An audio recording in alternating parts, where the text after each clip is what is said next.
exposing the propaganda and challenging you to use your brain. It's time to tap into the truth. Yes, that's right, ladies and gentlemen. It is indeed time to tap into the truth. Welcome to tonight's broadcast. Hope you're having a great day, wherever you are and whatever you may be doing. Going to start off with news of the day right off the top, breaking just a little bit before coming on air here today. Arizona Governor Jan Brewer, don't know why I said Ann, apologies, has vetoed the very controversial bill that pro-gay activists have said was an anti-gay bill, saying that it legalized discrimination. And of course, the supporters of the bill said that it supports religious freedom. Either way, Ms. Brewer decided that she felt it was wrong for Arizona. A lot of people are blaming outside sources, outside pressure for that determination. A lot of people are saying it had to do with people like Apple and Intel and the NFL. Celebrities like George Takei, who, of course, most of you know from Star Trek, but most of you by now probably know.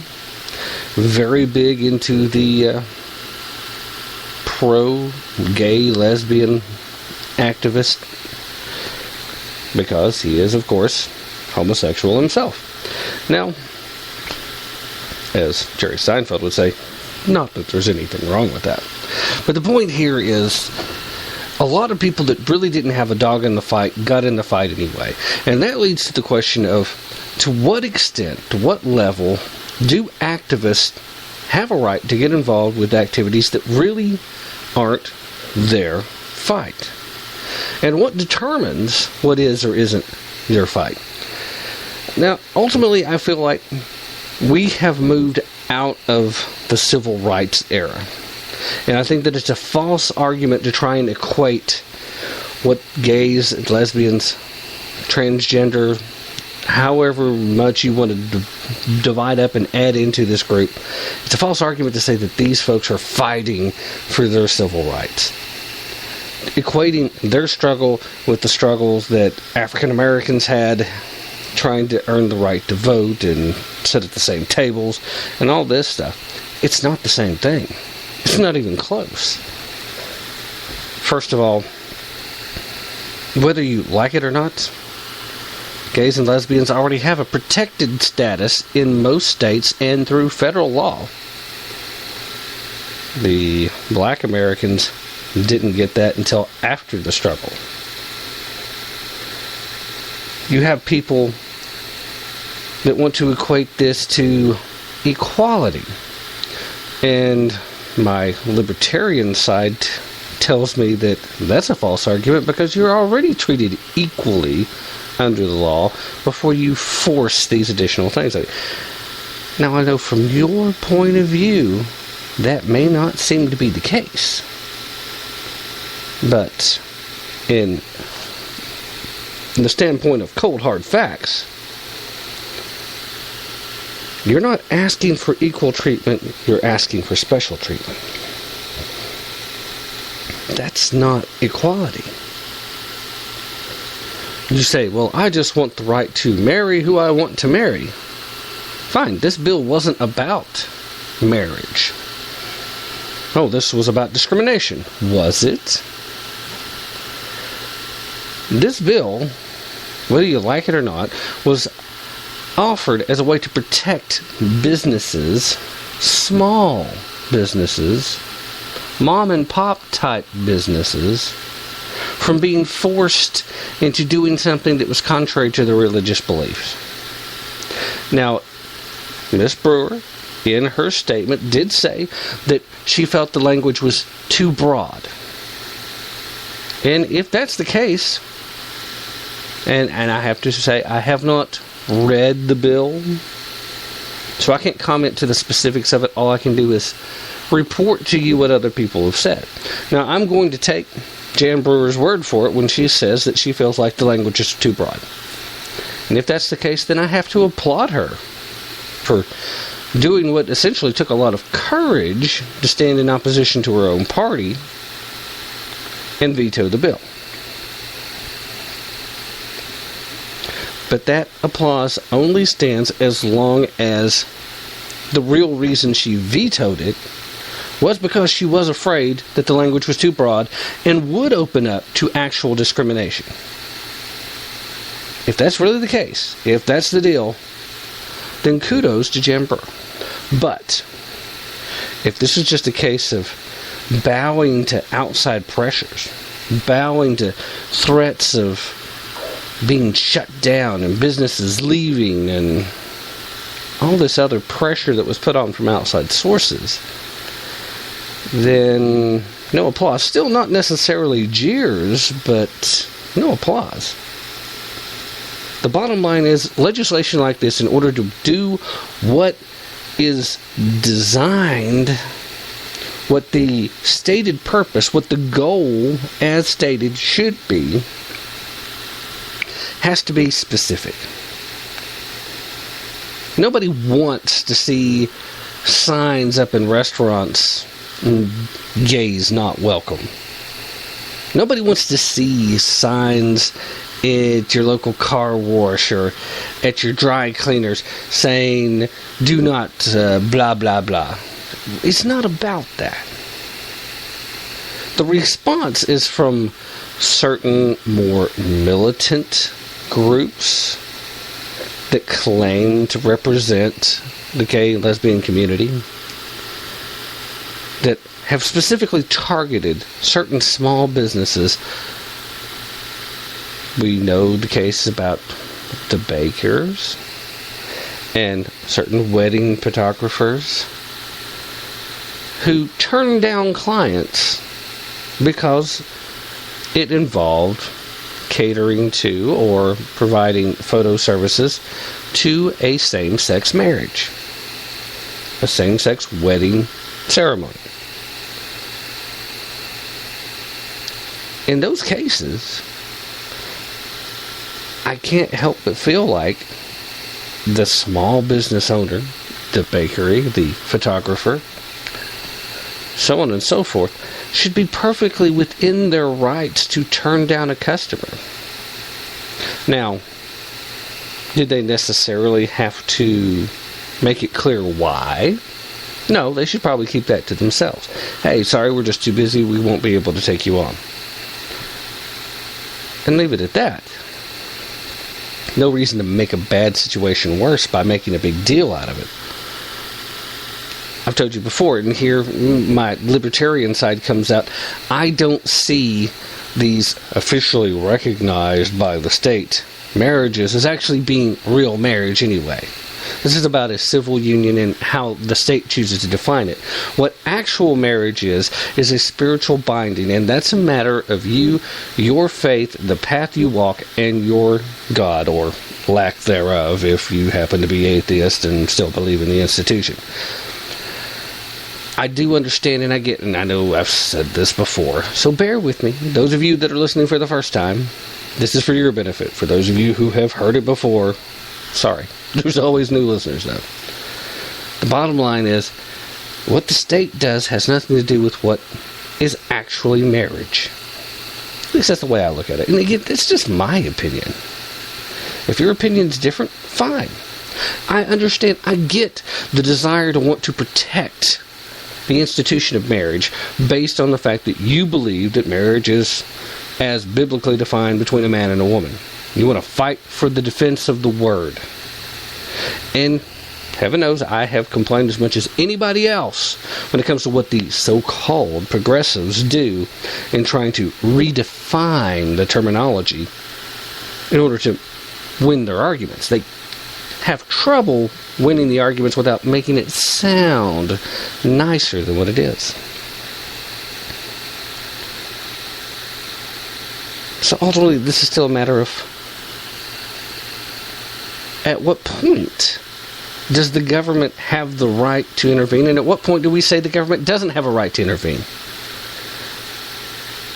Is it discrimination if a devout Christian who runs a photography business turns down a client based on religious grounds?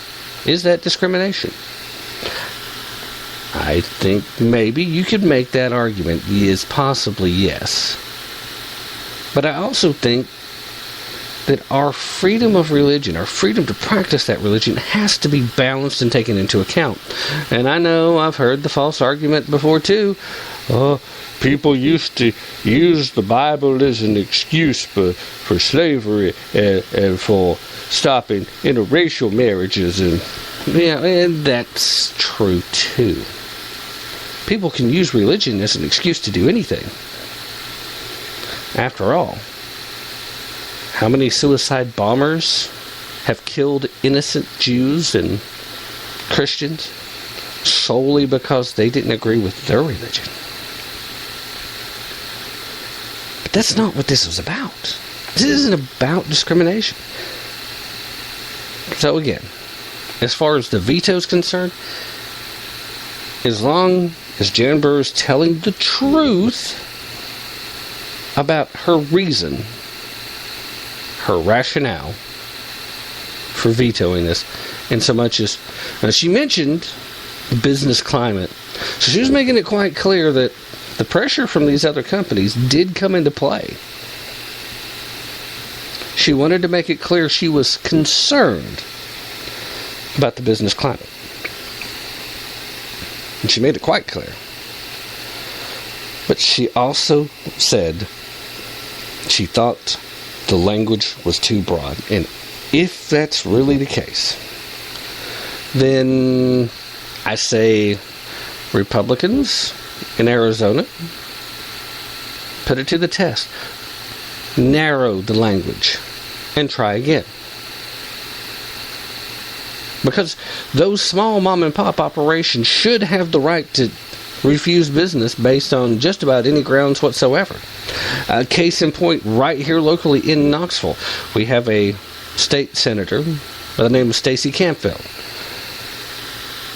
He introduced a bill that was designed to protect elementary school-aged children from pro-same-sex propaganda in their sexual education classes. Well, the media dubbed it the Don't Say Gay bill, which was fairly inaccurate, but they thought it was clever, and ultimately it's those clever things that catch on. The point I'm getting to is everybody in Knoxville thought it was just so great when a restaurant in Knoxville refused to serve Stacey Campbell because he'd introduced that bill. Well, Stacey didn't make a big deal about it. He got up and left. And that was the end of it.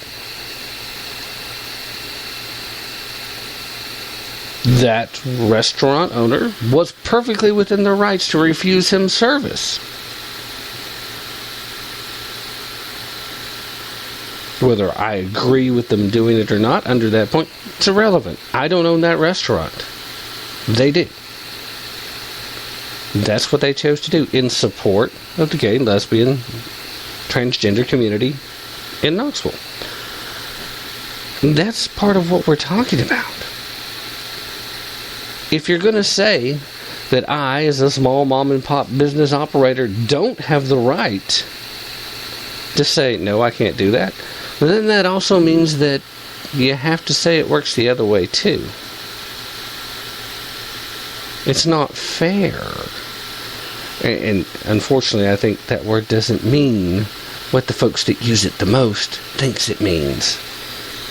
It's not fair to hold one group of people to a different standard. That's equality. Hold them to the same standard.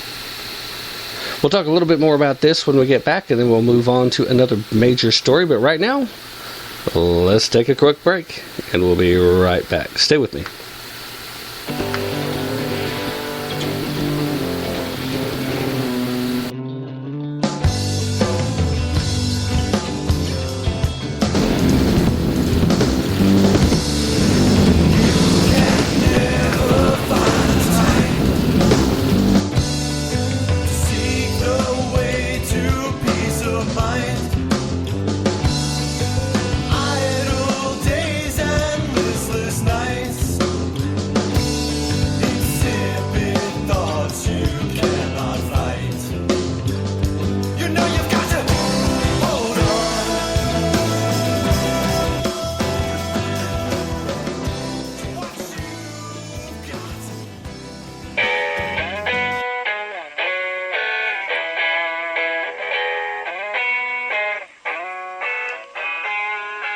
Tap into the truth.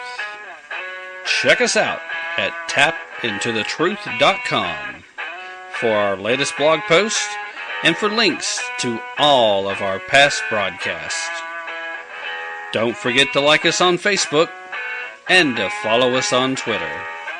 That's Tap Into the Truth, right here on Spreaker Radio.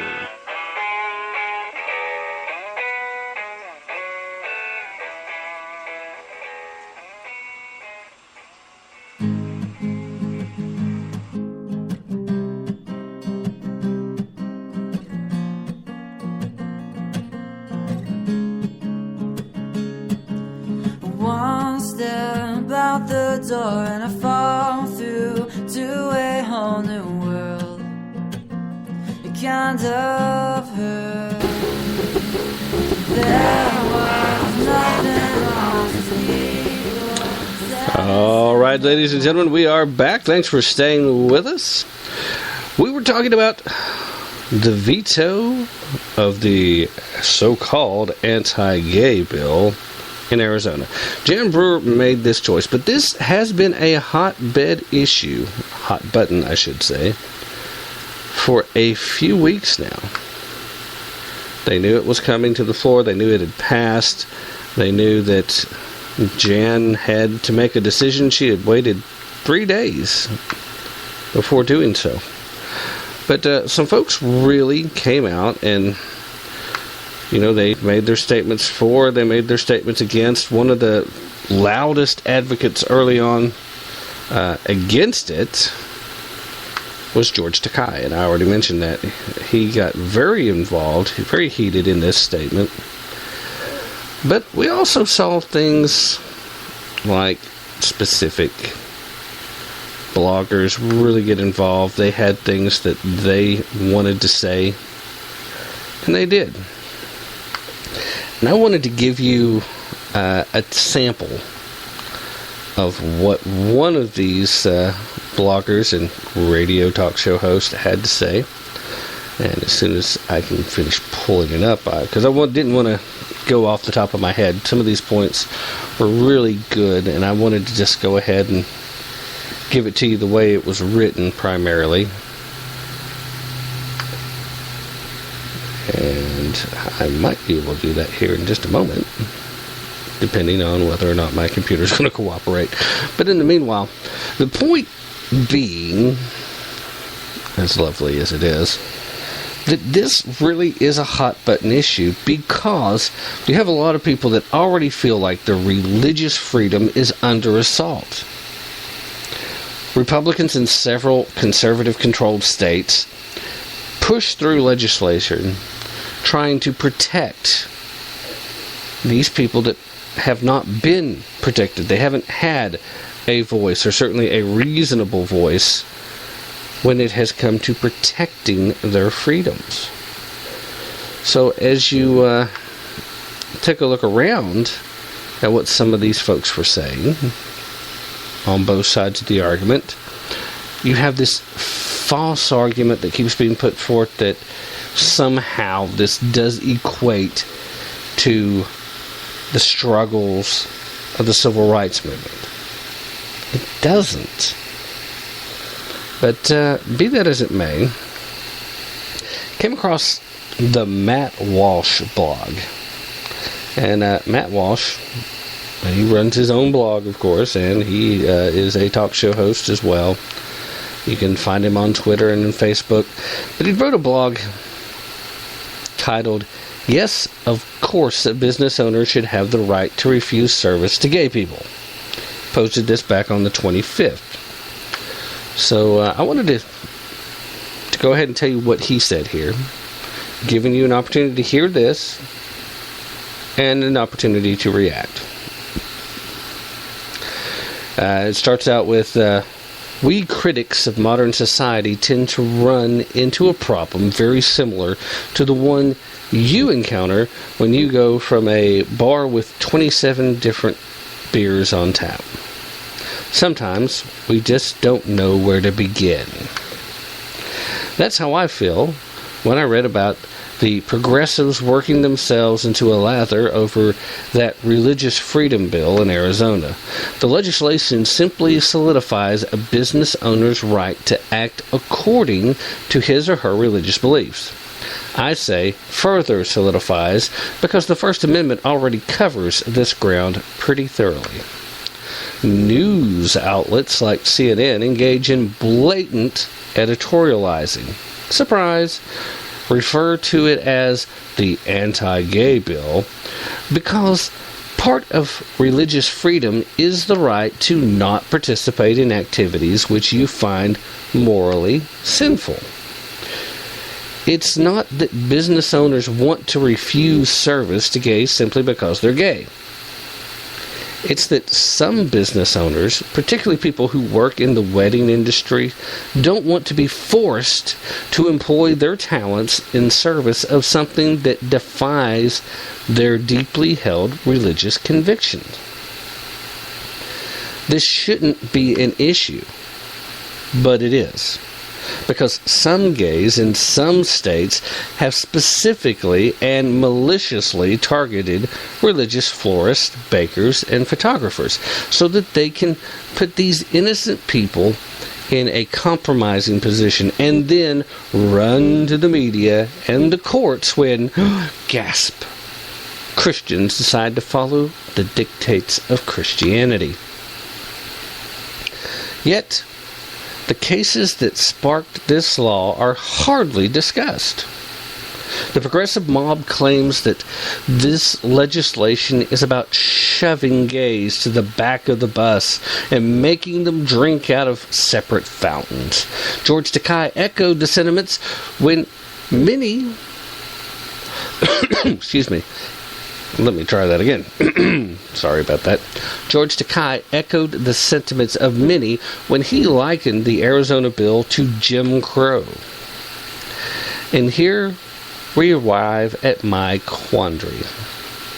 There are so many lies being told about this bill, so many ridiculous and offensive exaggerations, so many untruths, half-truths, and truth omissions. So many dishonest tactics at play that I'm utterly overwhelmed by it all. The propagandists are shouting from all around me, and I can't engage them from every side at once. If I had the time, I'd specifically address the continued comparisons drawn between the historical plight of blacks in America and the imagined plights of gays in present day. I'd point out how this is much like comparing a stubbed toe to the Holocaust. We should remember that blacks were in chains in this country. They were literally treated as less than human. They could be legally murdered and beaten and starved. They were set apart, cast aside, and violently and systematically oppressed. Not only are gays in better position than this, but the two scenarios are diametrically opposed. Unlike historical blacks, gays are afforded special legal protections. They are celebrated by the president, Hollywood, pop culture, the media, mainstream culture, and most major corporations. They're hoisted on a pedestal by only the most powerful and influential people in the country. Black people ought to deliver a sound verbal smackdown to any historically illiterate gasbag who even attempts to paint the slightest equivalency between the suffering of blacks and gays. But I could write several pages on this aspect alone, and maybe I will soon. For now, I think I have to do the work that the media and even many talking head conservatives won't. Left-wingers are busily constructing fantastical narratives about restaurant owners who wish to prevent gays from eating at their establishments, and cab drivers who want nothing more than to drive right past a gay man hailing him on the sidewalk. Meanwhile, here in the land of things that actually happen, Nobody is proposing, nor condoning, nor anticipating, nor hoping for, nor looking to specifically protect that sort of thing. That sort of thing isn't happening, and it won't happen. It's not an issue. It's not real. It's a fantasy, a lie, a total fabrication. Instead, some see it necessary and prudent to stop private citizens from using the courts to force other private citizens to actively participate in a particular act which they find morally objectionable. That's all. And unlike the hand-wringing about the mystical Denny's manager who might try to use the Bible to justify not serving pancakes to a lesbian, this is a real thing that has occurred several times recently. Examples: Hands-On Originals. The Christian owner of a local t-shirt company declined to produce shirts advertising Lexington's annual Gay Pride Festival. Hands-On Originals had likely made shirts for many gay people in the past.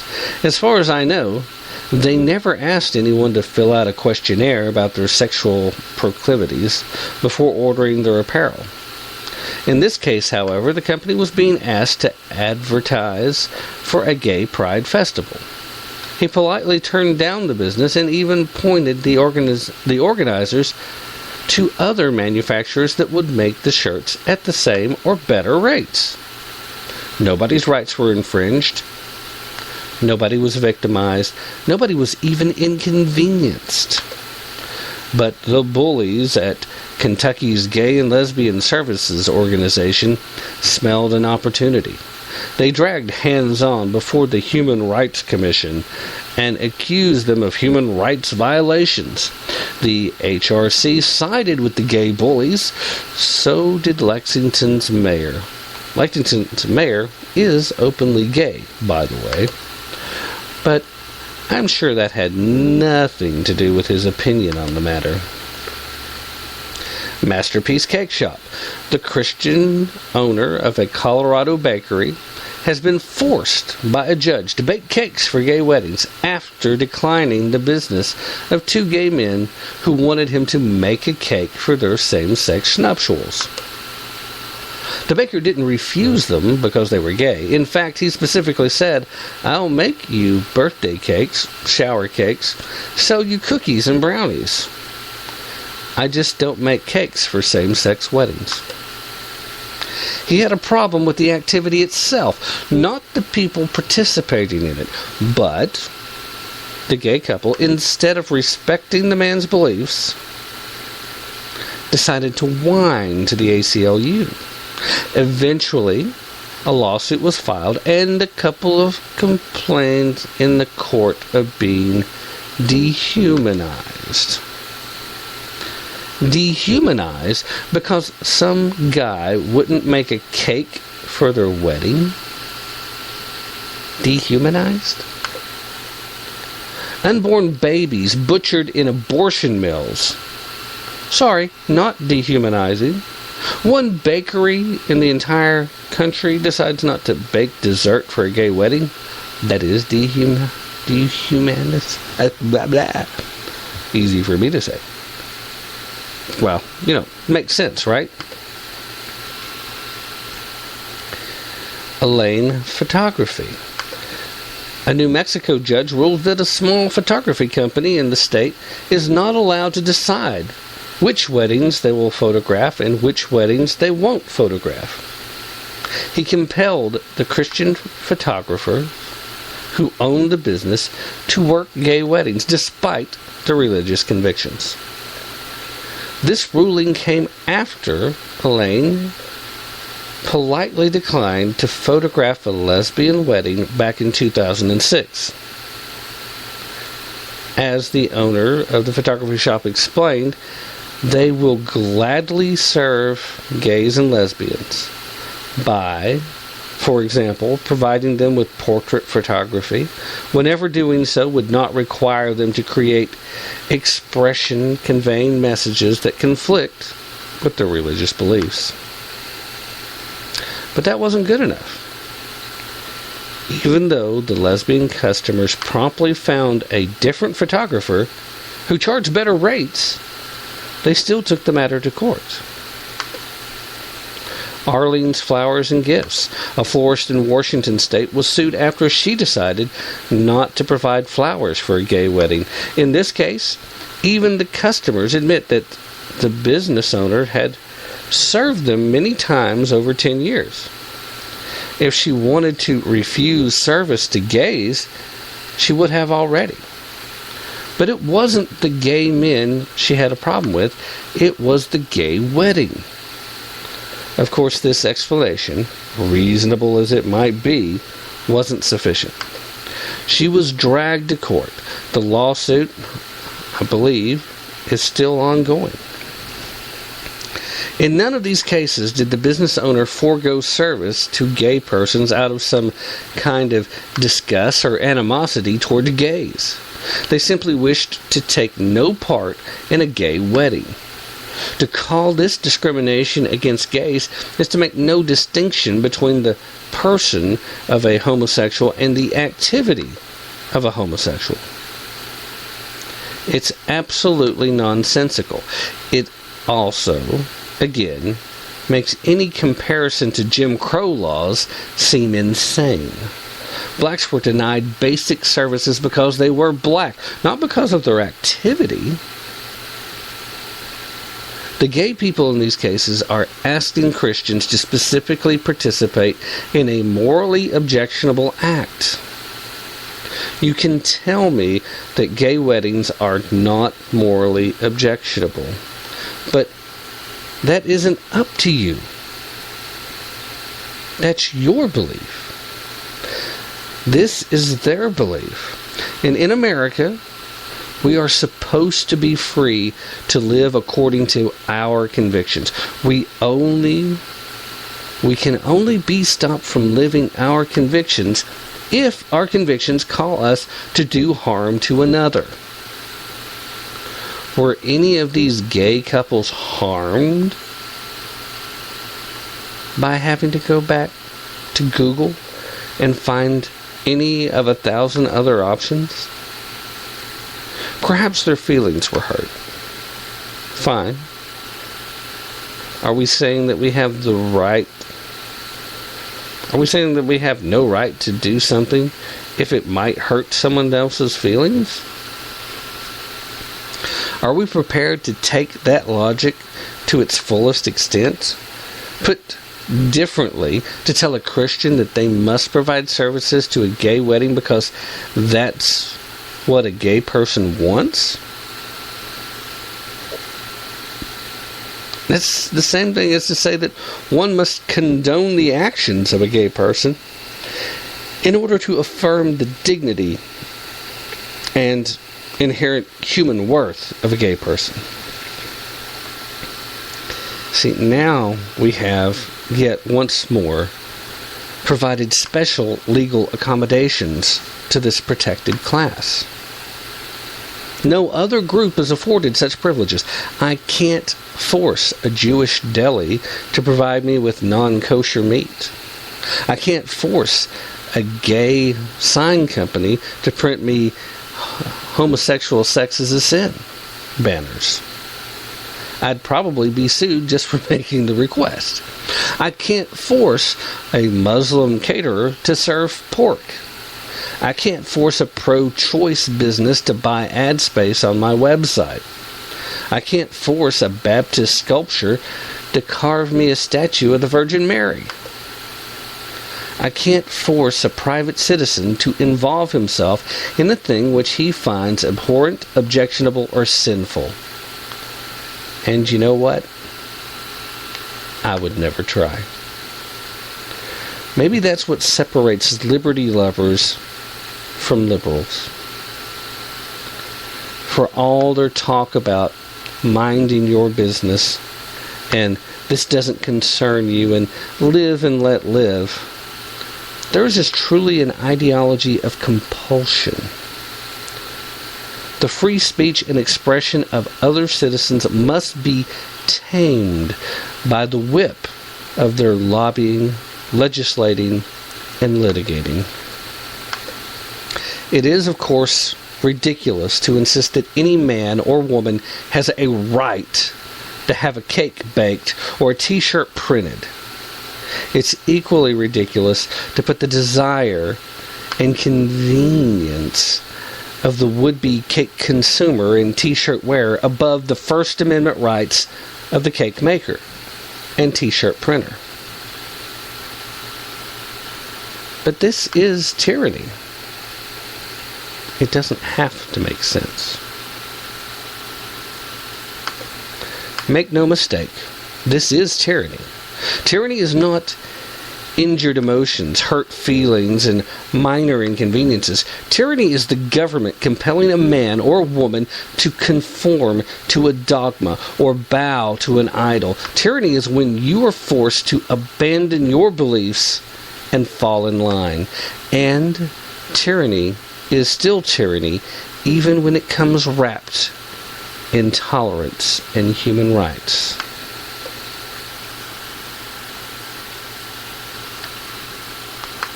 Now, I found that, again, from the Matt Walsh blog. I found that to be passionate, with strong, positive points being made.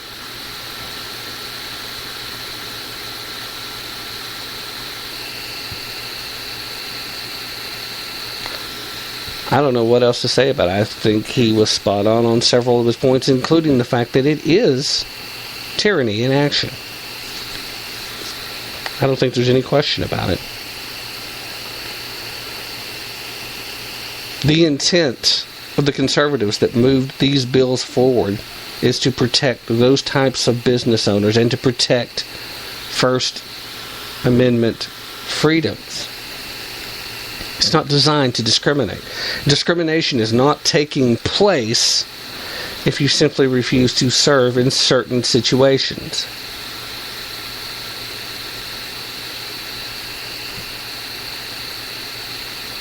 That's that. I am disappointed that Jan Brewer felt it necessary to veto this bill. I hope that she really did do it because she was concerned about how broadly worded the bill was.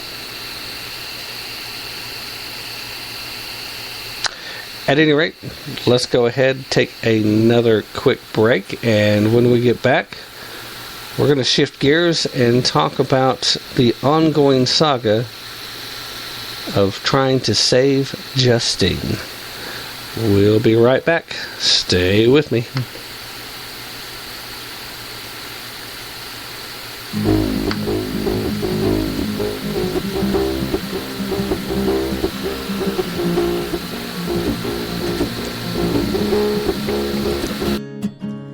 One step out the door and I fall through to a whole new world. A kind of her. There was nothing wrong as the people sat and sang along. Life went on. The stars are never too far as long as they're.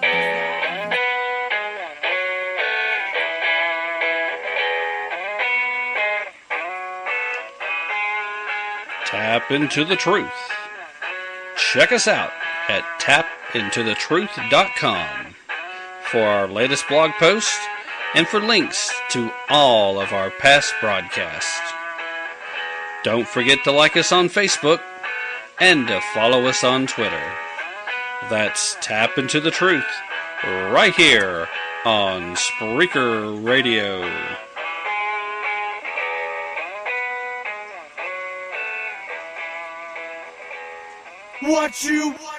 What you wanted.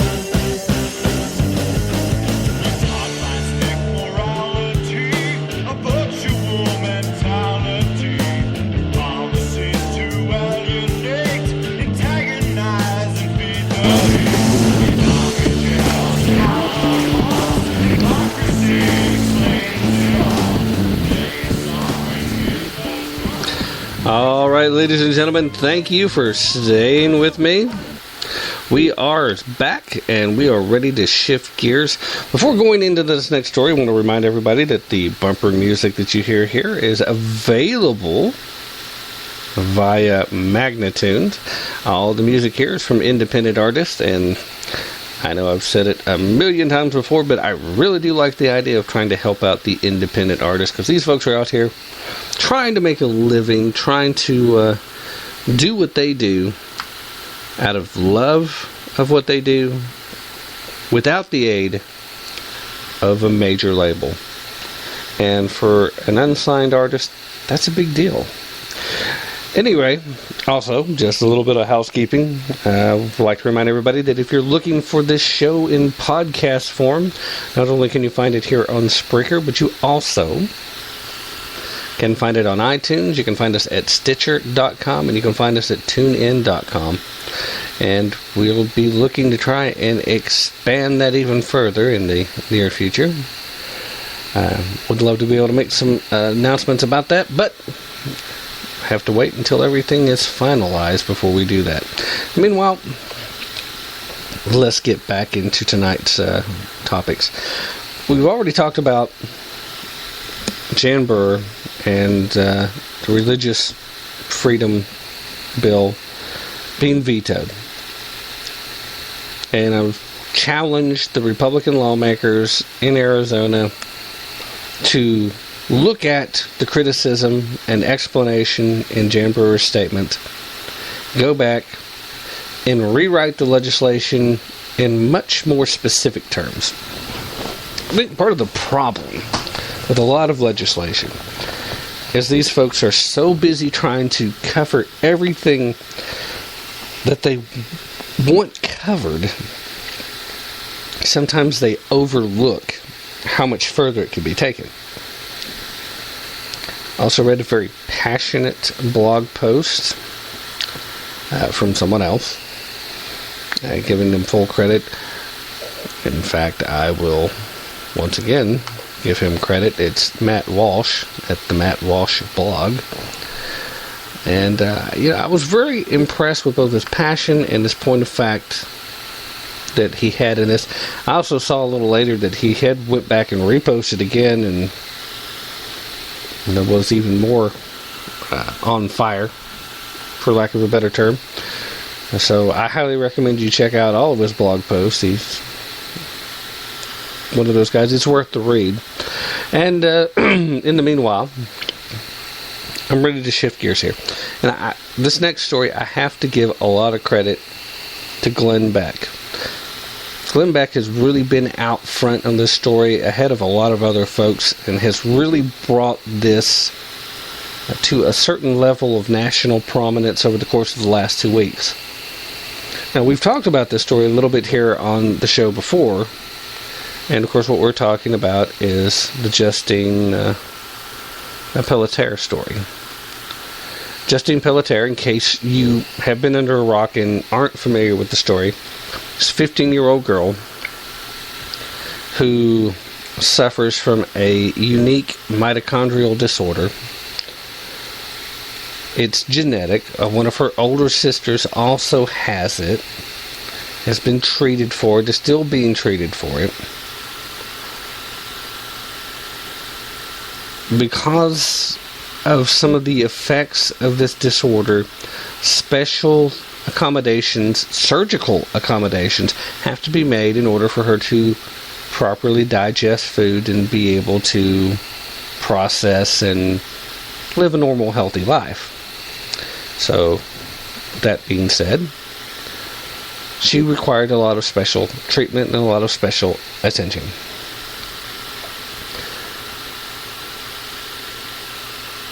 She was ill with the flu. And for people suffering from the mitochondrial disorder, the flu hits very hard. Harder than it does for most folks.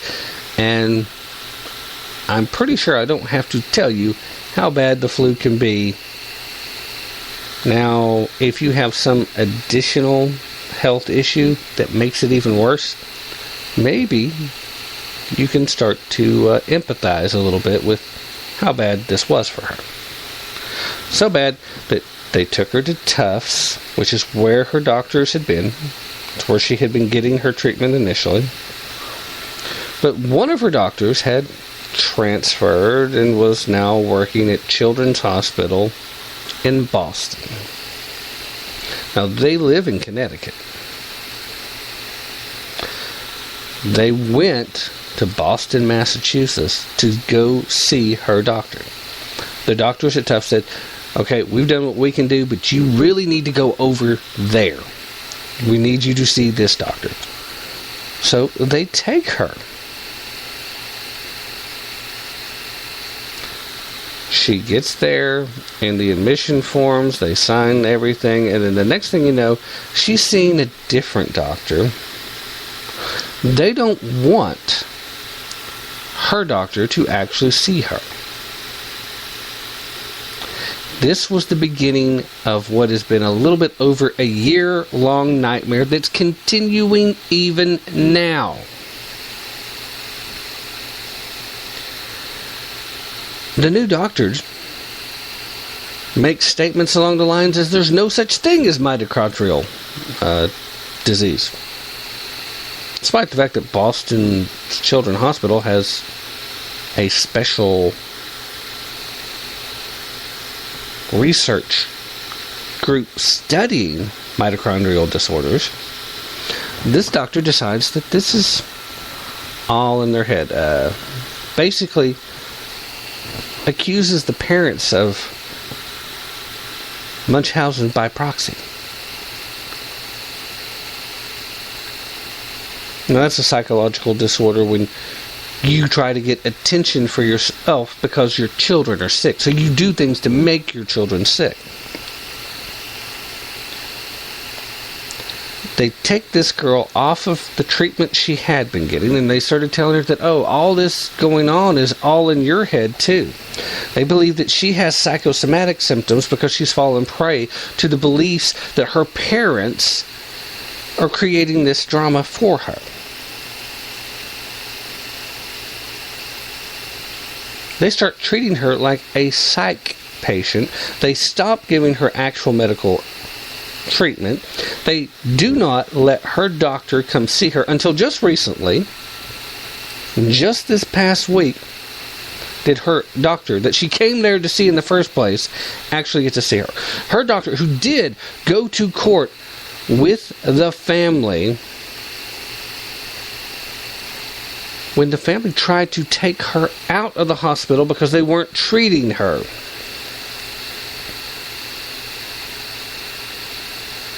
The hospital got in touch with Child Services. Child Services intervened. They went to court. They have had Justine essentially become a ward of the state. And they continue to hold her captive. They literally kidnapped this girl. She was not permitted religious visitations. She was not permitted any type of regular visitation. The parents were reduced to supervised visitation once a week and 1 hour-long phone call once a week.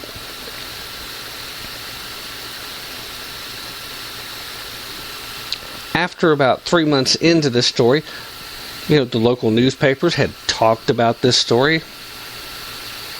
They figured not enough people were reading the newspaper, it didn't bother them. Then a local Fox News affiliate in town ran with this story. Well, Boston's got all upset, and evidently so did Children's Services. They went to the judge, complained. Then the judge summarily said, I'm going to put a gag order on everyone. You, as the parents, you're not allowed to speak to the media, not only here, but you can't speak to the media back in your hometown either. So they faced this uphill climb for over a year trying to get their daughter the medical treatment that she needed. In the meanwhile, She went from being a strong, vital young lady who was literally ice skating a couple of days before she fell ill and had to go to the hospital, to someone now who's confined to a wheelchair, is essentially paralyzed from the waist down, and has almost no upper body strength. Lou Pelletier,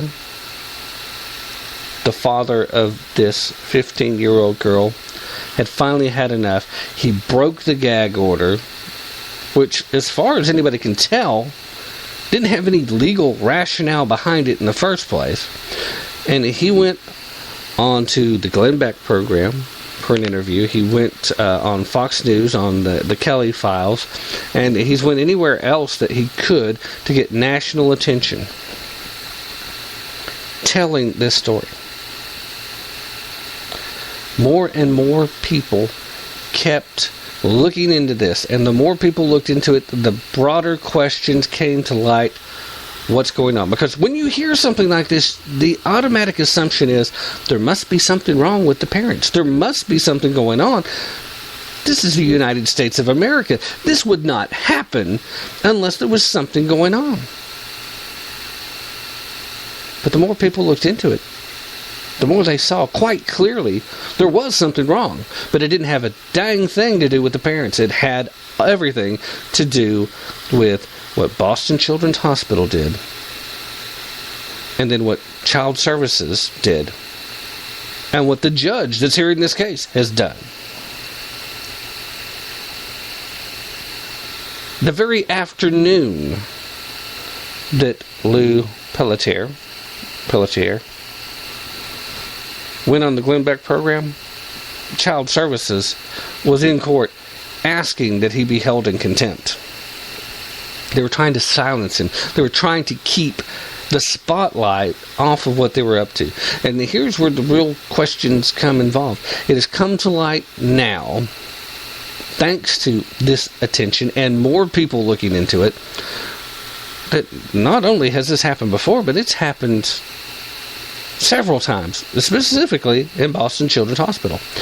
Part of what they expect you to sign is if your child, during the time that they're in their care, becomes a ward of the state, that experimental treatments can be used.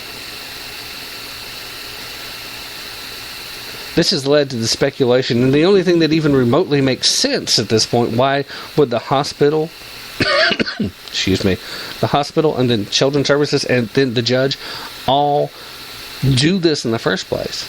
Speculations become that they wanted to use her for research. They wanted her to be a human guinea pig. If that's the case, that makes this even worse.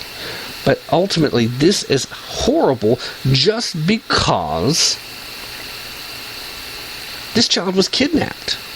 This child has been taken from her family for no legal reason.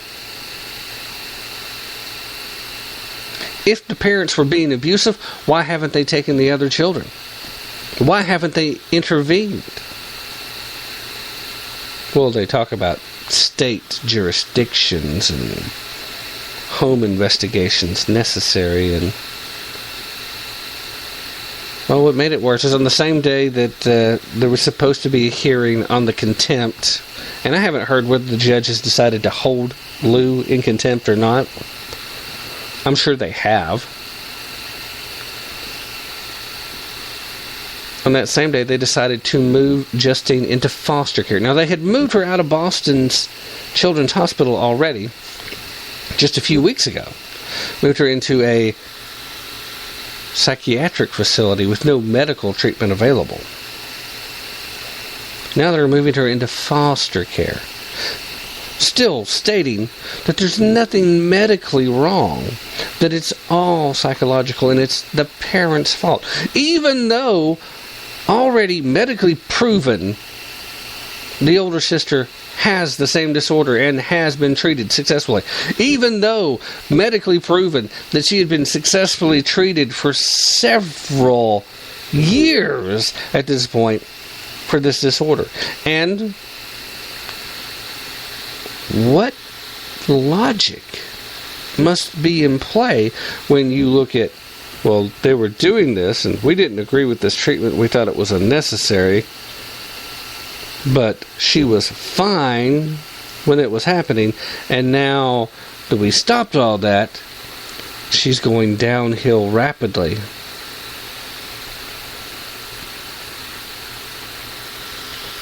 Doesn't standard medical logic dictate at that point that you restart the treatment? That maybe your diagnosis was wrong and the previous one may have been right? At the very least, go back to the drawing board, ask the other doctor to come in and consult and try to find a different diagnosis if you're still not convinced about the first one.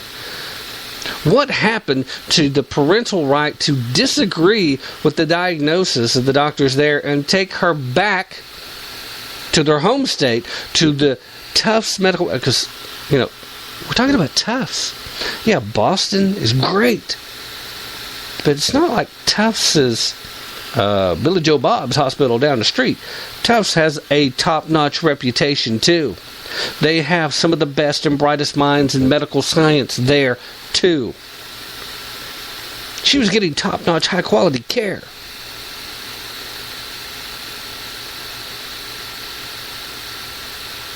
The very last visitation that the mother got to make, the father didn't go. Now, it's my understanding that there was a scheduling conflict. He had stuff he had to do.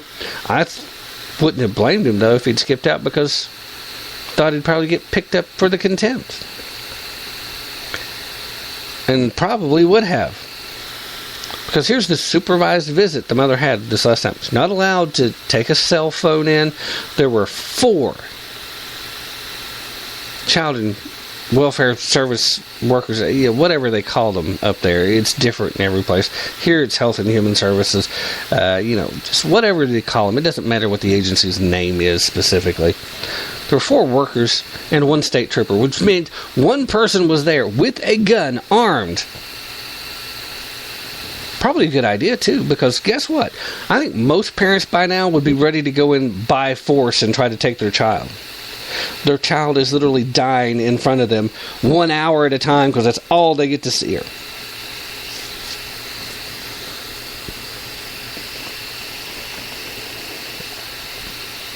Thankfully, more light's being shown on this. More pressure's coming forth. People are volunteering. Lawyers have now stepped up to help. But they're trying to fight these really good lawyers even being allowed on the case. They're trying to fight tooth and nail to hide their exposure. And I'm really afraid right now, and I mentioned this on Sunday's show, I'm afraid they're using stall tactics now, hoping that this young girl will die and then this spotlight will go away. I think they're literally waiting for her to die rather than give her the treatment and have to answer for what they've done wrong. So, ladies and gentlemen, once again, I'm going to ask anybody listening to this broadcast, please start watching, start using the hashtag SaveJustine. Start watching for headlines and this story wherever you see it, wherever you come across them.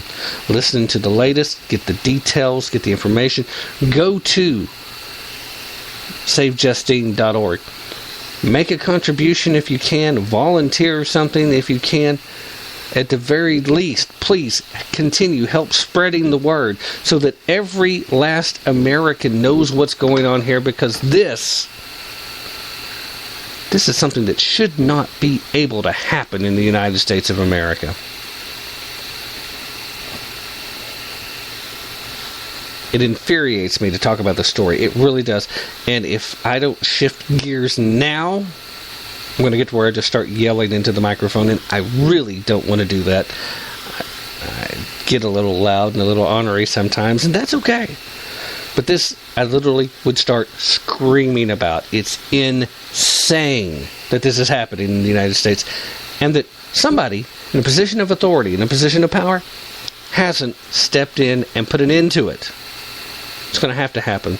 But it's only going to happen with the help of everybody out there doing their part. Even if all that is helping to spread the word. Find the links. Go to the Blaze. Go to the Daily Caller. Go to Fox News. Go to even the Huffington Post now is starting to talk about this story a little bit. And surprisingly enough, not all in a, hey, we are going to protect the liberal statist side of the story either. They're feeling the pressure. The pressure, they don't like it. They don't like the spotlight. So we got to keep it up. You know, even if all you do after you hear this show is share the link to this show to somebody else and say, hey, listen to the story about Justina-Pelletier. Send them to Glenn Beck's podcast. We talked about it some again today. Well, earlier today. You know, have them look there, listen to his show. Have them go to backlogs of video files of the Kelly File.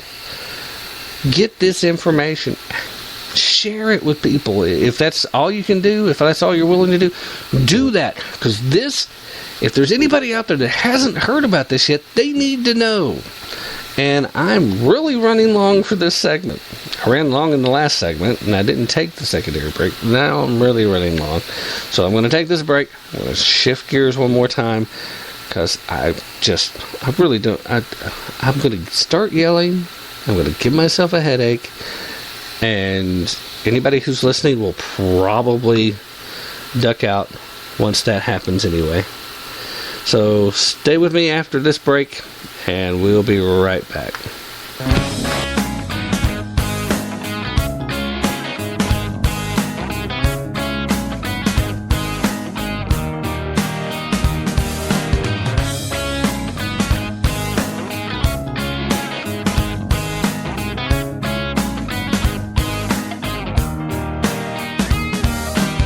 She's like an angel, works for the devil. She counts his money 'cause money comes.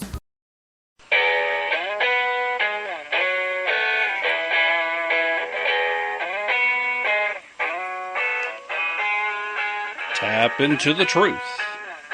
Check us out at tapintothetruth.com for our latest blog post and for links to all of our past broadcasts. Don't forget to like us on Facebook and to follow us on Twitter. That's Tap Into the Truth right here on Spreaker Radio.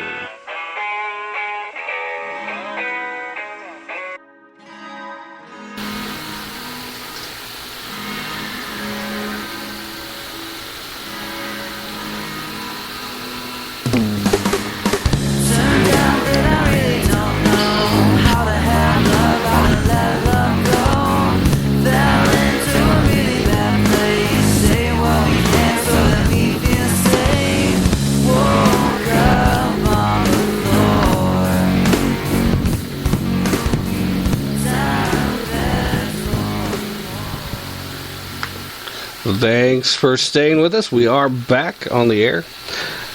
Wanted to go ahead and talk a little bit about this issue. I came across an article over at the Brenner Brief today, and talked about it on the Brenner, the Sarah Marie Brenner show, and you can find her podcast. She posted over here at Spreaker too, if you want to look her up, Sarah Marie Brenner. She discussed it and also went over a continuing series that she's been doing. And by the way, if you're not listening to Sarah Marie Brenner, you really ought to be. But she was talking about communism and the roots of a lot of these social programs that are going on now. But before that, she was talking about this We Will Not Be Silenced group.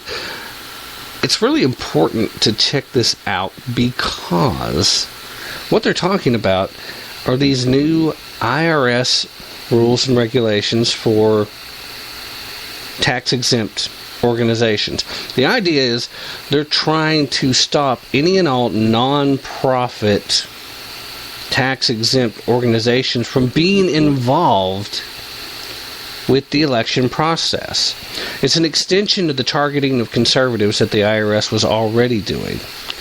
But some of these new regulations are way over the top, to the point that it's not only targeting conservatives, but it's targeting all Americans, period. Tomorrow, well, actually, I guess it would be today now, since we've officially made the jump over to past the midnight hour. So today is officially the last day for the public to make comments about these. And I wanted to go over some of these specific regulations that they wanted to put in, just so you can hear this, because these bullet points, they're so ridiculous that if you haven't already went over to the IRS site where you're allowed to make the public comment and have your say, you really ought to, because this is just crazy stuff. It goes way beyond the pale of what would be considered reasonable, at least in my mind. But, check it out here. See if you agree. If you don't agree, well, then sorry for wasting your time. But here are the new regulations that the nonprofits would have to follow. Number one, the new regulations prohibit using words like oppose, vote, support, defeat, and reject. Now, if you're talking about being politically active, and you're being upfront and you're trying to communicate what your ideas are, how can you say anything involving an election without using at least one of those words? Yeah, but they're not done yet. These new regulations also prohibits mentioning on the organization's website or any communication, that would be emails, letters, whatever, that would reach 500 people or more, the name of a candidate for office 30 days prior to a primary election and 60 days prior to a general election. And, every state's a little bit different about when they have their primaries. I know, like, early voting's already going on in Texas, for example. Here in Tennessee, our primaries are done in August, and then our general elections turn around and happen in November. Excuse me, sorry. So, in effect, 30 days prior to the primary, and then 60 days, that's a block. That covers the whole build-up to the election itself. They would also prohibit mentioning the name of a political party 30 days prior to a primary election and 60 days prior to a general election, if that party has a candidate running for office. So, again, if you're talking about, you want to talk about, say, what the Republicans have done compared to what the Democrats have done, and both those parties have somebody running, then you can't mention either one. And you can't mention them by name. So, how are you supposed to do the compare and contrast? All you can really hope for is that the Libertarian Party doesn't have somebody running, so you can at least say, hey, the Libertarians have done this. But what difference does it make to say, hey, somebody from the Green Party did this, if no one from the Green Party is running? These new regulations also would prevent voter registration drives or conducting a nonpartisan get-out-the-vote drive. So in other words, if you're part of one of these nonprofit organizations that the idea is to try to support anything involving politics, now you're not allowed to be involved with voter registration. Does that mean that the new groups like Battleground Texas wouldn't be allowed? Something tells me they'd probably fall under a different set of guidelines. These new regulations also prohibits creating or distributing voter guides outlining how incumbents voted on particular bills. It would prohibit hosting candidates for office at any event, including debates and charitable fundraisers, 30 days prior to a primary election or 60 days prior to a general election, if the candidate is part of the event's program. Also prohibits distributing any materials prepared on behalf of a candidate for office. Restricts employees of such organizations from volunteering. So if you were working for one of these nonprofits, now the IRS says that, you can't volunteer. Really?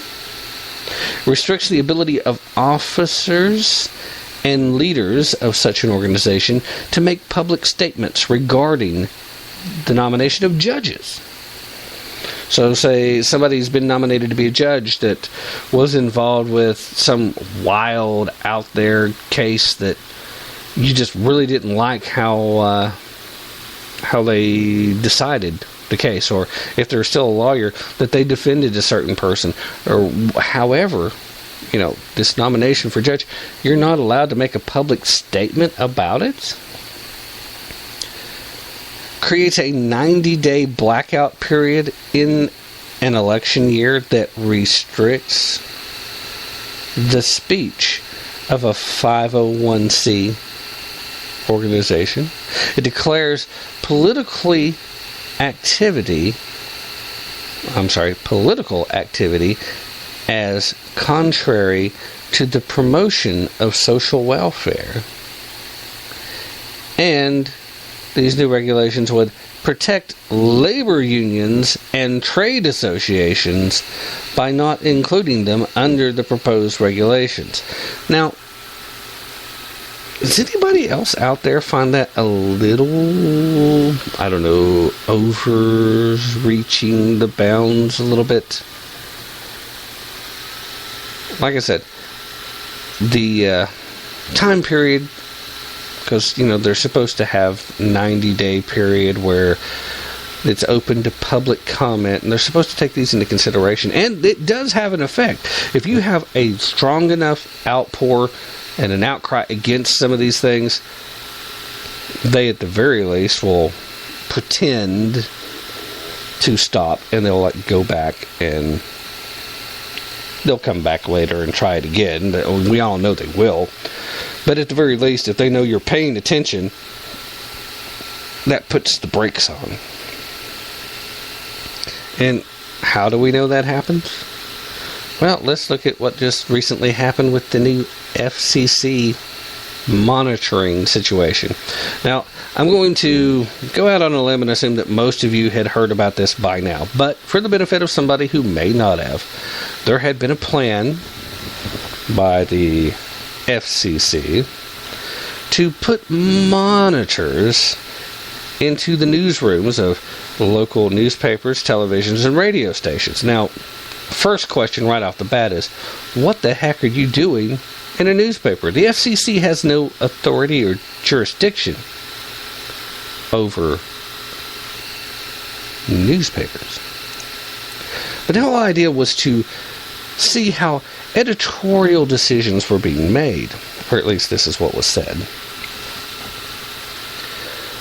They wanted to make sure that certain communities were being properly served, that certain stories that were of benefit or of need to certain communities, and by communities they were referring to minorities, want to make sure they were being properly served.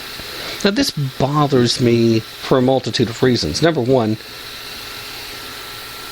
why does the FCC feel the need to put a monitor into the editorial process of news organizations, period? First and foremost, most of the so-called news agencies in this country, the mainstream media, are pretty much in the bag for the current administration anyway.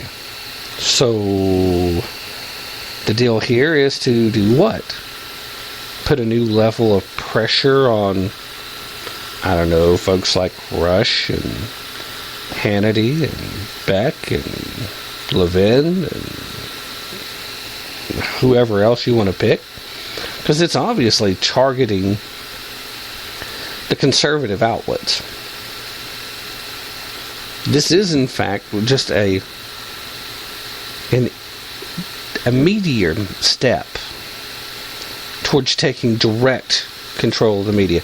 Make no mistake about it. This current administration, and the one they're hoping will come after it, is following the Hugo Chavez playbook. Chavez may be gone, and Venezuela may be in the midst of trying to reclaim their freedom that existed before Chavez took over. But the playbook is still very much in use, and they believe wholeheartedly that they're going to win, because they're never going to give up. What we have going on is undeniably that next step. First, the threats of pulling your FCC license would certainly be on the table if you fail to properly serve all the groups that need to be served. And anybody that refuses to follow the friendly recommendations, I'm sure, would face some type of penalties. Still not clear what they would be doing in newspaper editorial decision processes. But here's what happened. There was a big blowback.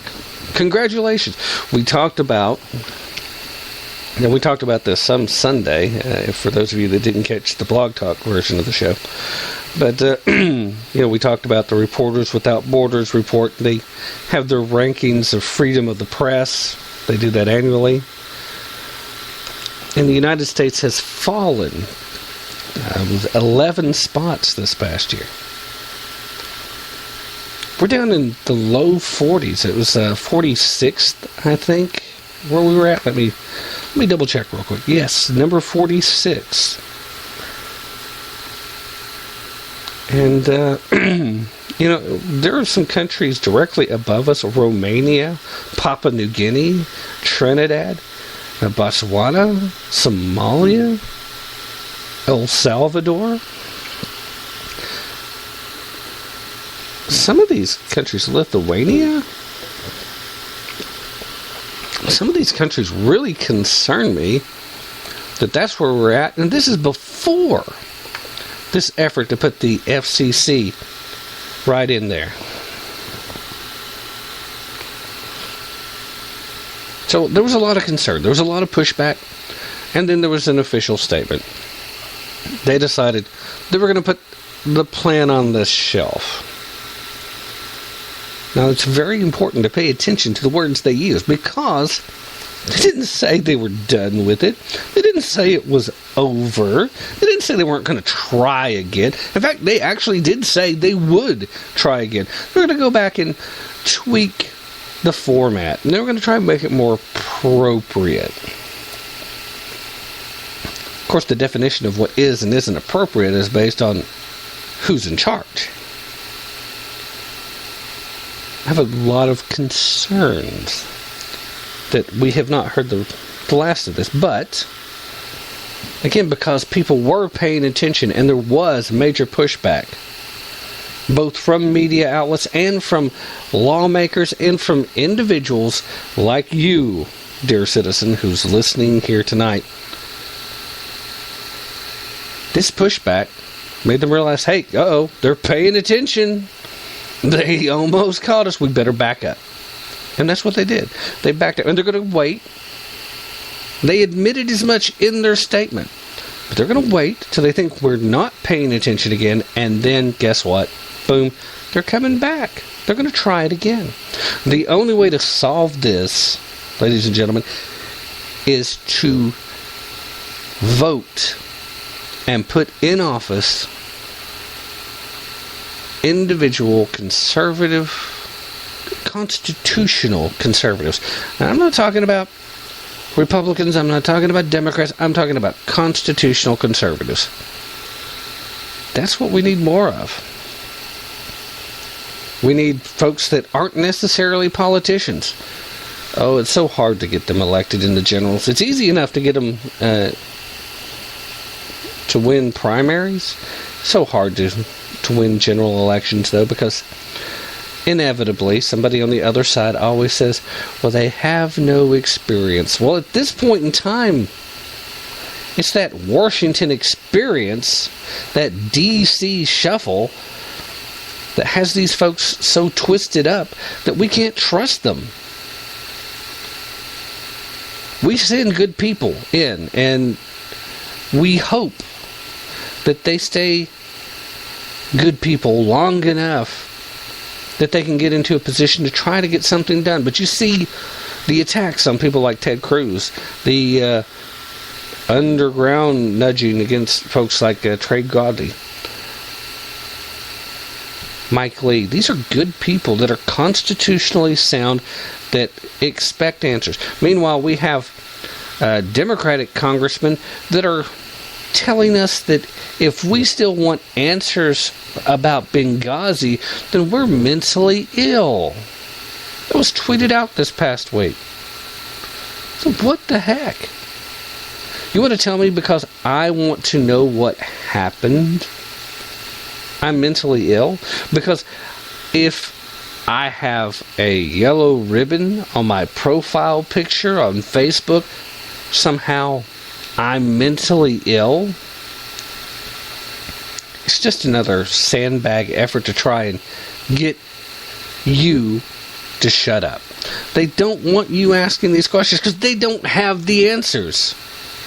Well, actually, some of them do have the answers. If they ever let those answers out of the bag, they would be facing criminal charges. So they're not about to share those answers. And some of these people literally don't have the answers. They're not on the right committee. They haven't seen the classified materials. They don't know. So they're towing the party line. The fact that Susan Rice was on the Sunday talk shows this past Sunday, well, she was on one of them. She turned down an opportunity to be on Fox News Sunday. Probably because she didn't want to answer the kind of questions should be answered there. She didn't want to answer the kind of questions should be asked there. She said she had no regrets for the fake video story. She compounded and doubled down on the lie that it was the intel we had, it was the best information we had. And I said even then that this is the best information we have and that might change. She was just reading talking points that she was handed. Obviously, she didn't bother to do any due diligence before she went out. She lied to the American people, and whether she knew it was a lie at the time or not, she still intentionally misled the American people, and now wants to convince you, hoping enough time has passed, that she didn't do it on purpose, and that's what they really thought. And hey, by the way, there's some folks that still think it was the video. Well, you know what? There's an easy way to prove if it was the video or not. You know, that's the one thing that I haven't heard very many people talk about, and there is a very easy way to do it. What we need to do is get the fine folks at YouTube to release the number of how many searches and how many plays for the innocence of the Muslim. I think that was the name of the video. And then how many searches for and how many plays before the attack on the embassy, and how many searches and plays after the attack on the embassy. And then by extension also, how many searches and plays of the video after the apology for the video came out. So I'm willing to bet not a lot of people, especially in Egypt and in Libya, had seen that video prior to the attack, prior to the apology, prior to the excuse that that's what it was. But hey, what do I know? I'm just some crazy guy here in Roane County, Tennessee. It's got an opinion, got a laptop, occasionally checks out the news. But I'm serious, though. I would like to know that information. And, YouTube has it. You could probably get that information from Google if they would release it. That would be a great piece of information to have. Because that alone wouldn't necessarily prove that it was what happened. But if there's very few views, especially in Egypt and Libya, which is where the 2 embassy attacks took place on the anniversary of 9/11, surprise, surprise, not that that would be a factor, that the number of views of that video, if that number's pretty low, that goes a long way towards saying it wasn't the video. The fact that somebody's still arguing that the video was part of the deal in the first place is mind-boggling to me, though. I don't get why you keep up this discussion. It's just... the real issue is who ordered the stand-down of the military aid. They had folks ready to rock and roll. They had folks that were ignoring orders. They had commanders that were taken into custody because they were told to stand down and they were going to go anyway. How do you not know something is likely to happen? And all the information's come out. The memos were released before they sent Miss Rice out with her talking points. They knew it wasn't the video. They knew it was a terrorist attack. They knew, from all the intel reports, they knew it was coming before it happened. Just trying to keep quiet the fact that they were smuggling weapons into the hands of Al-Qaeda to go fight in Syria. That's all it was. But they've got to keep that quiet, don't they? Well, of course they do. All right. Yeah, how did I get onto that topic? I really wasn't intending on talking about Miss Rice's appearance, so forgive me for going astray. Did definitely want to talk about the IRS. These new rules and regulations. This is the whole thing about Obamacare. And it just sounds like I'm being just random at the moment, but I'm really not. The thing about Obamacare being run by the IRS, the penalty section. Have you heard what they actually call the penalty, the official term for the penalty? It is your shared responsibility fee.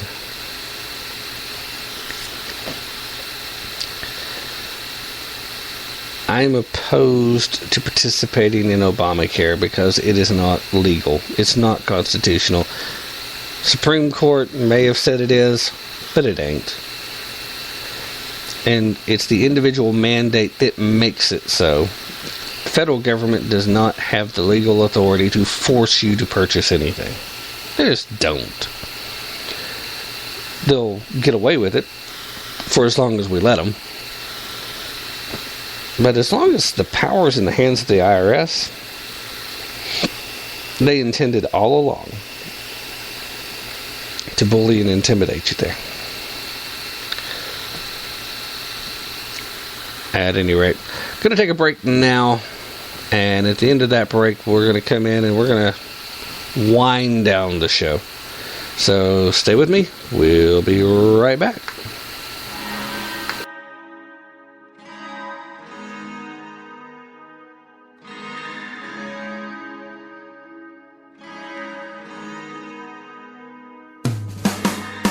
Turned out that I really don't know how to have love, how to let love go. Fell into a really bad so that we feel safe. Woke up on the floor. Time begs for.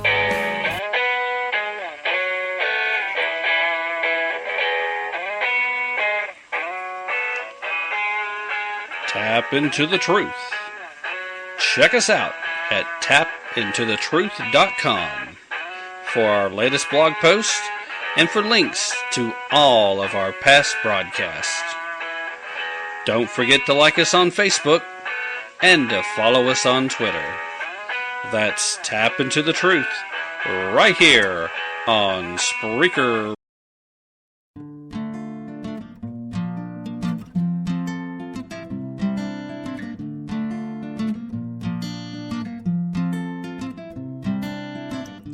I'm moving out west now. They say there's never clouds, so I'm sitting just wishing I could be there somehow.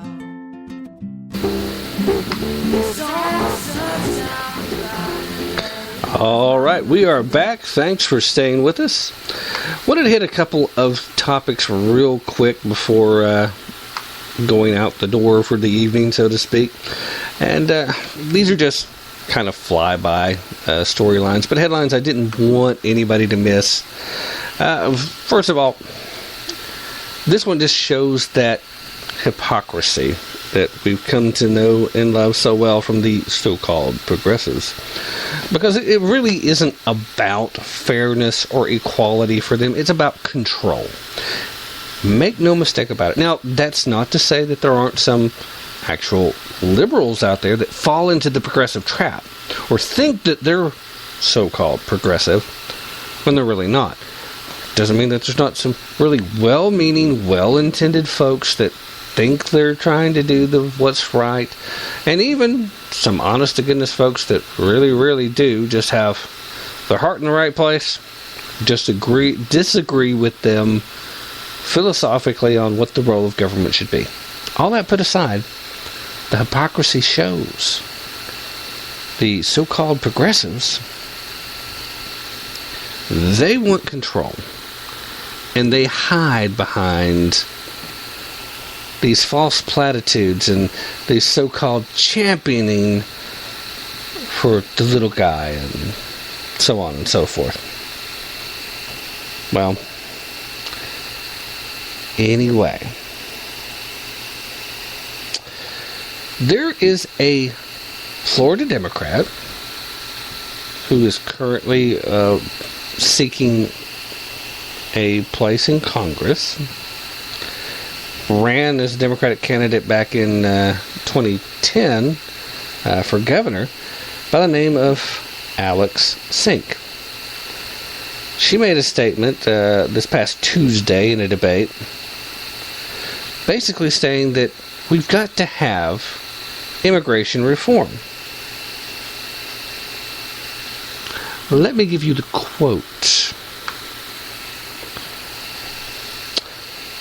Immigration reform is important in our country. We have a lot of employers over on the beaches that rely upon workers, and especially in this high growth environment, where are we going to get the people to work, to clean our hotel rooms or do our landscaping? We don't need to put those employers in a position of hiring undocumented and illegal workers. What?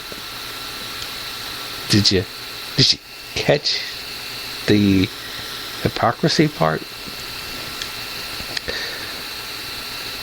Tell me what conservative could get away with saying, where are we going to get people to clean our hotel rooms or do our landscaping, in referencing undocumented folks from across the border?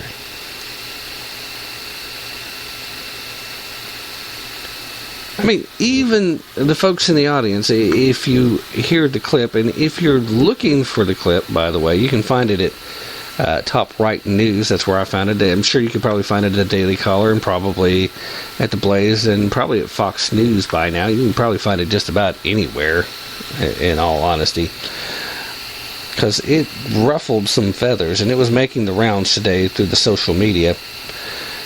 But seriously, she said those words. But you could hear the audience, if you listen to the audio of her making the statement, there's this uncomfortable kind of stuff going on. Let me say it again. Immigration reform is important in our country. We have a lot of employers over on the beaches that rely upon workers, and especially in this high-growth environment, where are you going to get people to work, to clean our hotel rooms, and do our landscaping? And then she tries to back it up real quick. We don't need to put those employers in a position of hiring undocumented and illegal workers. So, now, first of all, the statement is pretty racist right off the bat. Well, we've got to get these illegal Mexicans. That's what's being implied. But even if you don't imply it, if you just assume she means all illegals. Okay, so Hispanics of various pursuits, various backgrounds that have crossed our border illegally. These are the only people willing to do hotel work. These are the only people willing to be maids. The only people willing to do landscaping. Okay.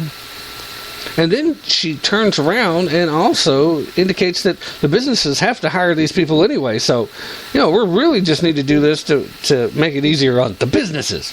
That's who we're trying to protect here, because, we don't want them to have to hire illegals. She couldn't even just say undocumented. She threw in the term illegal, which is a no-no for the Democrats. You're not supposed to use that term. They're even starting to move away from undocumented now. They just want to say something about, I don't know, what is the newest term? Unofficial immigrant? I mean, whatever. They constantly change the terms because they have to control the language in order to try to win the argument. But all that put aside, tell me what conservative could make that statement and not be crucified? I mean, it would be the campaign would be over. If the Republican candidate had made that statement, it'd be over. Just might as well just stay at the house now. Just take your name off the ballot. It's done. You've lost. That's it. But regardless of all that, it would be hilarious if it wasn't for the fact that this chick is going to face a little bit of pushback on social media, and that's going to be about the extent of it.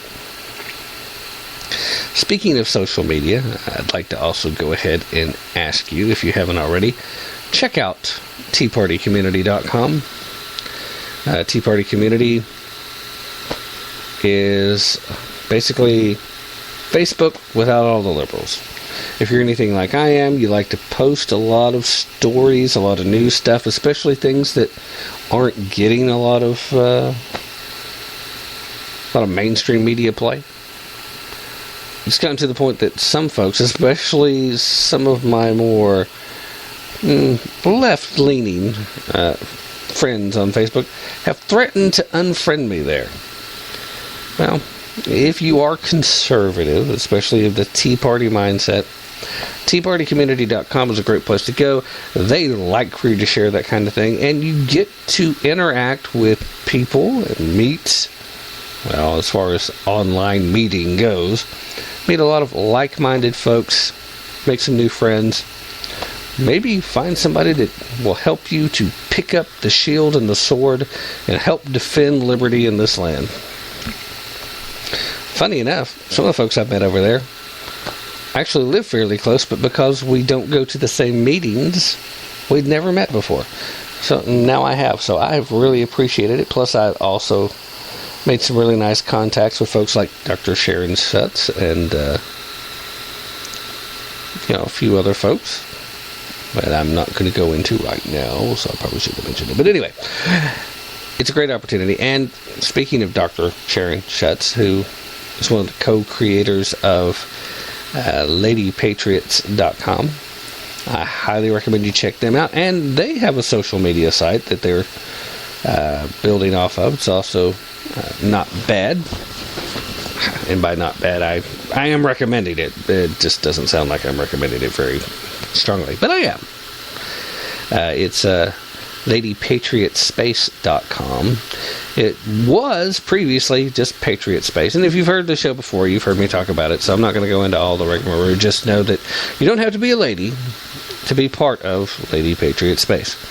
There are also gentlemen patriots and student patriots and patriots of all kinds. And you don't necessarily have to have any political slant there. Just be patriotic and want what's best for the country.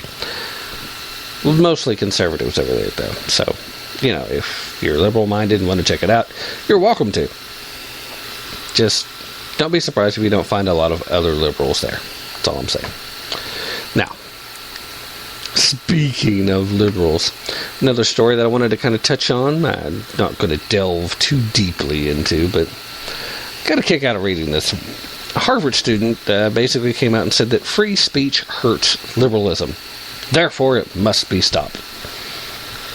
When I first came across this, I shared this on Facebook. You can find it at the Tap Into the Truth Facebook page. I shared it with my caption to go with it is, by the same logic, liberalism hurts America. Therefore, it must be stopped. But the gist of the story, though, it's worth noting. Particular senior from Harvard by the name of Sandra Korn basically made the statement, and if she had her way, there would be no more free speech simply because it threatens liberalism. Now, according to Korn, academic freedom, specifically the freedom to express views contrary to those supported by liberals, should be set aside for justice. Say what? No, really, she said it. That if you have a view that's contrary to those supported by liberals, well then, the freedom to express that view should be set aside in the interest of justice. Let's give up on academic freedom in favor of justice. That was the subtitle of the column that Korn wrote for the Harvard Crimson. Now, in her article, she suggested Harvard stop guaranteeing professors and students the right to hold and express controversial views and pursue research that challenges liberalism. In the column, she says, if our university community opposes racism, sexism, and heterosexism, why should we put up with research that counters our goals? Instead, I would like to propose a more rigorous standard, one of academic justice. Now, I guess this is the new term she's trying to coin. We've all heard the social justice. Now the new one's going to be academic justice on the university campuses, I suppose. I'll continue. When an academic community observes research promoting or justifying oppression, it should ensure that this research does not continue. Yep, pull the plug. Translation: only speech and research that supports liberalism should be allowed. Now, Korn then cited examples of how her idea of justice should be pursued at Harvard. The firing of a Harvard summer school instructor by the name of Shavarian Schwamy. I hope I didn't butcher that too bad. Schwammy's right. I'm not sure about the first name, but anyway, a Harvard summer school instructor who was dismissed for his anti-Islamic views was one such triumph. She also addressed the academic boycott of Israel, something that was condemned by Harvard President Drew Faust and numerous other university presidents. Now, opponents of the boycott claim that it restricts the freedom of Israeli academics, or it interrupts the free flow of ideas. Proponents of the boycott often argue that the boycott is intended to, in the end, increase, not restrict, academic freedom. The ASA points out that there is no effect or substantive academic freedom for Palestinian students and scholars under conditions of Israeli occupation.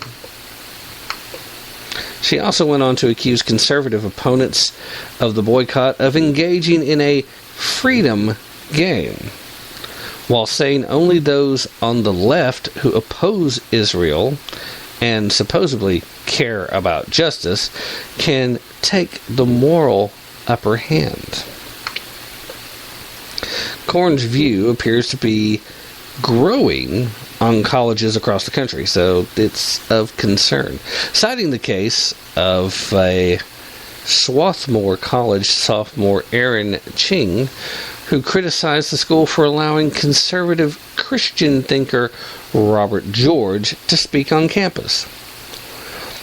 Quote, "What really bothered me is the whole idea is that at a liberal arts college, we need to be hearing a diversity of opinion," she said. "I don't think we should be tolerating George's conservative views because that dominant culture embeds these deep inequalities in our society." Pro-life students at the University of Alabama were also told they could not express their views after the school secretly removed a poster some students found objectionable. Korn supposedly did not immediately respond to a request for comment directly. But this is what the supposed best and brightest young minds our country has to offer are being led to believe, that diversity somehow means leaving viewpoints off the table. For crying out loud, diversity means you hear it all. You embrace having it all there. You engage. You don't ignore. Perhaps she's just simply paying too much for her college education because she doesn't seem to be gaining much else from it. And one of the hot topics on tapintothetruth.com today, taken from thearmytimes.com. This one, I got a lot of reaction. I posted on the Facebook page as well, asking for opinion. Got plenty of it. This is one of the most interactive stories of the day that we were covering. Seems there was a soldier that flagrantly avoided flag salute and then posted and bragged about it. Now, if you're going to do something like that, why on earth would you post it Here's the backstory. A soldier who hid in her car to avoid saluting the flag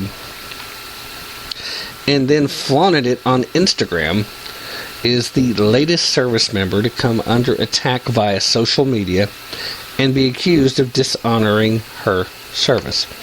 Private First Class Takikra Shifi, I hope that's right, Terquika Shifi.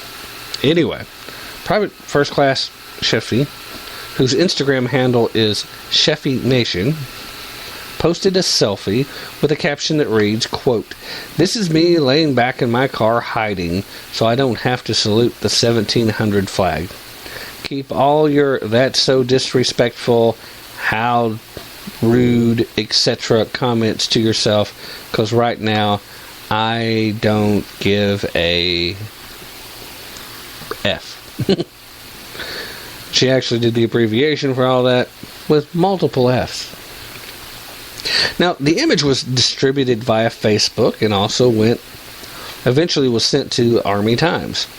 Angry service members, Gold Star mothers, and spouses have called for the soldier's removal from service. Now, that's a bit extreme.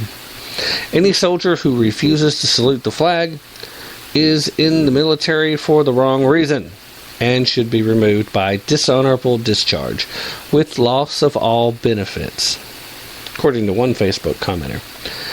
If they won't salute it, they damn sure won't fight for it, another one posted. Now, Private First Class Sheffy is a member of the 59th Quartermaster Company, 43rd Sustainable Brigade. Posted at Fort Carson, Colorado. When asked if an investigation was underway, spokesperson D. McNutt said that the chain of command is aware and looking into the situation. That's really all I can say at this point. Now, McNutt said Fort Carson learned of the photo after receiving a number of complaints. The online outrage has quickly turned to hate, with a torrent of abusive comments, racial slurs, and threats being made against the young soldier. Sheffley responded with a video on Instagram on Tuesday and expressed regret, but she stopped short of apologizing for her actions. Quote, "I seriously just want to say thank you to everybody who stood up to me today. Like, seriously, that to me was not that serious. I am not a disrespectful soldier, and I really appreciate you all." Now, here's the thing. How stupid are people with their social media? I laugh because that is a funny question. We constantly see, time after time, people do stupid stuff. You know, for the younger folks, you know, Facebook is dead. Instagram is where they've all moved to. So that's where they all get in trouble. Now, to me, as much as I don't like the TV show Two Broke Girls, the little promo for the CBS show that they do for it says it all. The one waitress is going to post a picture of the bad tip. And what does the other chick do? She says, Twitter's stupid and Instagram is Twitter for people who can't read. Well, the lack of the needing to be able to read is a good thing. But, again, we see dumb things posted. You see it on Facebook. You see it on Twitter. You see it a lot on Twitter. Especially if you follow a lot of these Hollywood leftist folks. A lot of stupid gets posted on Twitter.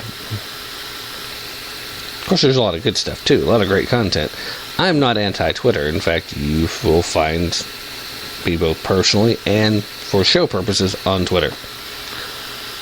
And on Facebook. Social media is important if you're trying to get a message out. But you see a lot of stupid. And this was plain and simple stupid. Now, some of the reactions I got One of the first ones from Mr. Henry Johnson, actually somebody that I went to high school with, who currently lives out in Arizona and obviously has served.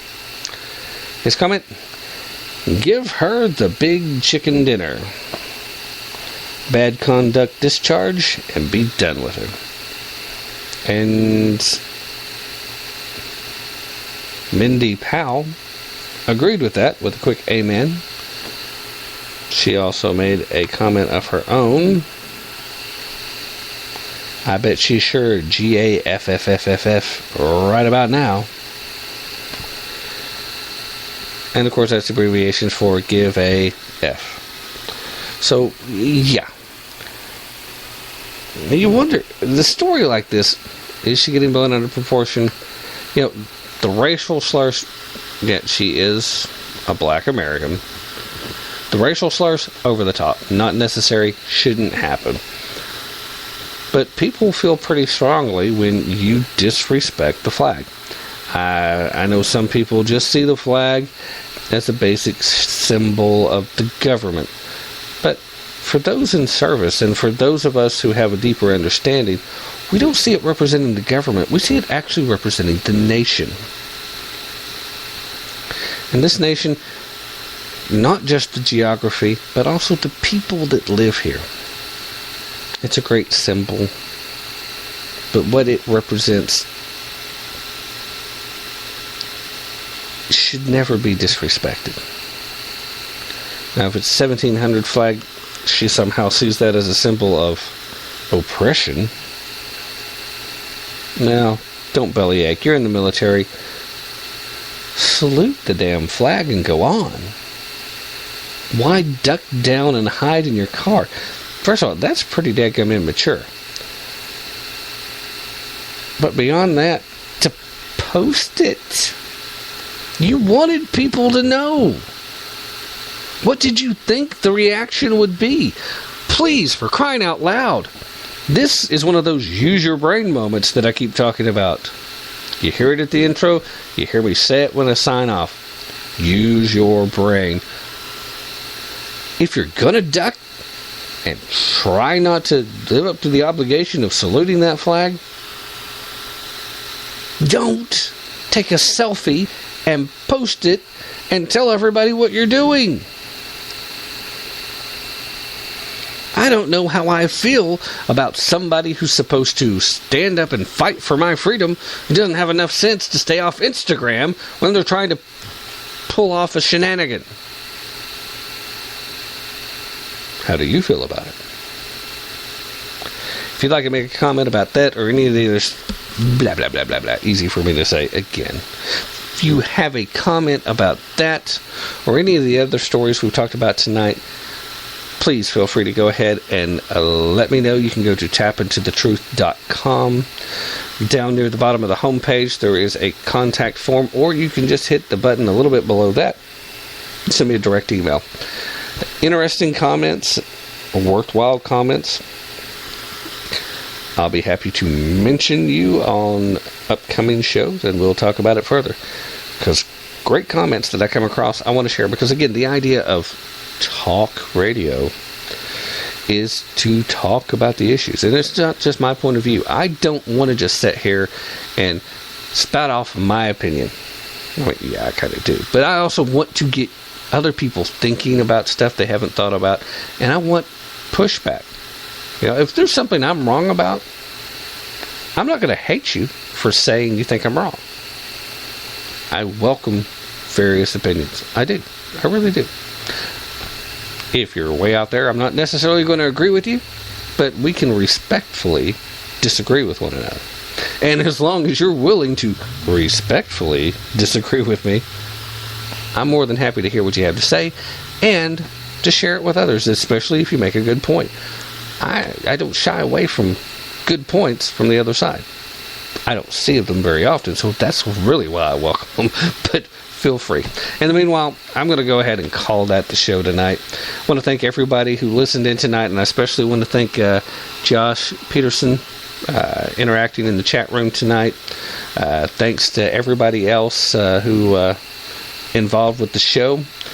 Would like to remind everybody that Also every Sunday over at Blog Talk at 3 p.m. Eastern. We're live there.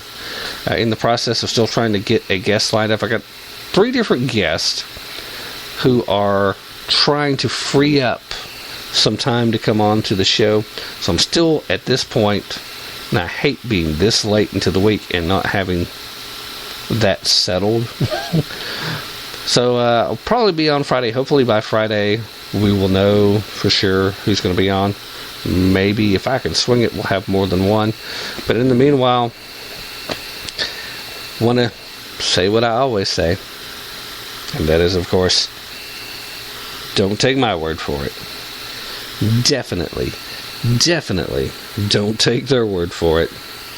Take a little time, do your own research, use your brain, and always be prepared to put in at least a little bit of effort if you really want to tap into the truth. Well, that's it for me tonight, everybody. Thanks for listening, and hope to see you back again real soon.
I can say all I need to say with the time left counting down by the day.